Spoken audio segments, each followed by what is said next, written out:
Hey everybody, welcome back. Happy New Year. Welcome to 2024. We're going to jump into the December 2023 statistics today. I hope everybody had an amazing holiday period and a happy new year. But without further ado, let's jump into it.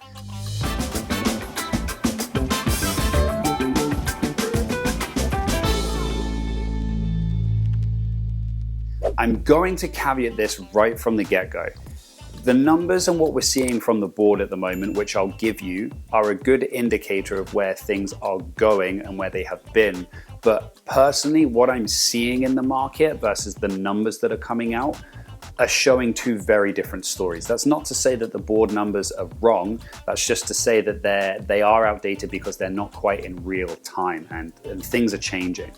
So we're going to start off with the story of 2023. Essentially, it was resilience. Our biggest problem has been we've had too much demand and not enough inventory. Well, that demand level dropped, but because of the high borrowing costs, etc., we didn't really have the inventory picking up. So that continued to put pressure on prices upwards. So even though we had about a 41.5% drop in sales last year versus the year before, it's pretty significant, hey?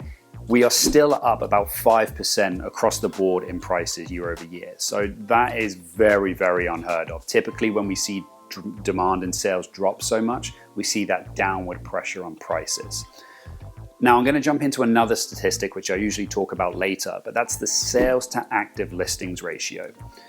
Right now, we're sitting at around about the 16%. This is right in the middle of balanced territory. So buyer's market territory is below 12%, seller's market territory is above 20%, and anything in the middle is kind of that balanced space. That balanced area means that we shouldn't really be seeing pressure on prices to go up or to go down. Now, as we look at the demographics of houses, that's at 11%, so that should be putting pressure on prices down. And this is where the numbers differ quite a lot. Townhouses and apartments, they're still sitting at the high teens, almost breaking into seller's market territory. That's just because these numbers are taken, they're processed, and they're then released. But in the time that they're taken to be recorded and processed and released, the market changes. So I think we're still going to see a significant shift, especially on the apartment side of things. There is a lot of product out there right now on the attached and apartment side of things that if you were to look at the latest comparables, they're priced very well. They're priced at market value, but they're not selling. So now we get to what's going to be the story of 2024, which is going to be buyers versus sellers, and who is going to give out sooner. You've got sellers on one hand looking at, well, I'm going by the latest statistics, this is what market value is saying. And then you've got buyers on the other hand saying, the market is changing, I need you to reduce your price. And who is essentially going to give out first? I personally think it's going to be sellers. Yes, there's talk about reduction in rates this upcoming year. When that will happen, we don't know. Some have mentioned it will be the first half of the year. Others have mentioned it will be towards the end of Q3. We don't know, but they're not going to throw rates down massively. We've already seen fixed rate mortgages come down anyway, and that hasn't seen a huge boost in activity at all. So if the Bank of Canada reduced 0.25, 0.5, it's not going to flood the market in the way that the sellers are hoping for. So I think sellers are going to have to adjust purely because of the amount of mortgages that are coming up for renewal this year and next year. And a lot of those people are the guys who got the fantastic rates during COVID, who are going to see whopping increases to their mortgage monthly payments.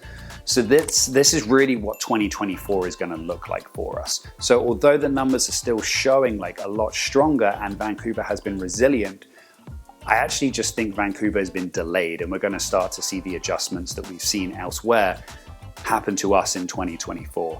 We're going to start seeing those prices drop. Typically, when it comes to buyers and sellers, you're kind of waiting for the first one to crack, if you will. So with so much property coming up for availability, we're getting more and more inventory as the months go on.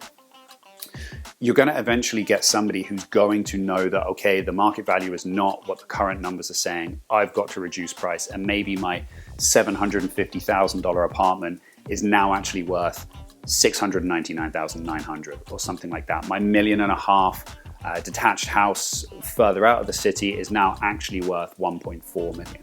And it's going to be those numbers and those people who are actually going to lead the way. And then you're going to see a lot of sellers who are kind of chasing the market down, trying to hold pricing. This is always what happens at this time when we kind of have that shift between the sellers and the buyers market. The other thing is, although we're 5% up on prices year over year, we're seeing a steady decrease downwards. So housing, about 1% a month. If we're looking at apartments and townhouses, we're kind of seeing a 1.5 to maybe 1.8% decrease a month.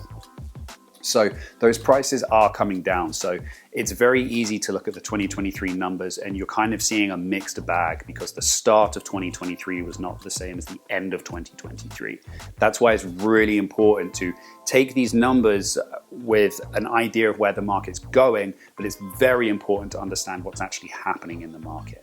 So I think the huge opportunity in 2024 is going to be more on the attached and the apartment side of things. I still think that detached housing has some movement as well, the further out of the city you get. And so I think that's pretty much going to sum us up. I don't want to go into too many of the details of like home price index and 10-year averages because those are constantly changing. And as I've said, they're not up to date in my opinion with what's happening.